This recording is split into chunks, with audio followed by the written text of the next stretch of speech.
High সবাইকে, চলে এসেছি আর একটা নতুন ভিডিও নিয়ে, ছোট্ট মিনি ব্লগ নিয়ে। এই যে আমি রেডি হয়ে গেছি।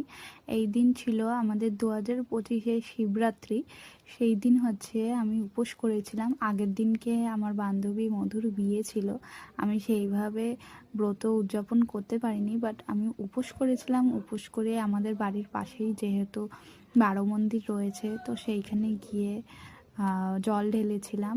বিকেলবেলা হয়ে গেছিলো, প্রায় 4টে সাড়ে 4টে বেজে গেছিলো। তো সেখানে গিয়ে জল ঢেলেছিলাম। আর ওখানে না বারো মন্দিরে প্রত্যেক শিব ঠাকুরের যে উৎসব হয়, সেখানে এরকম মেলা বসে।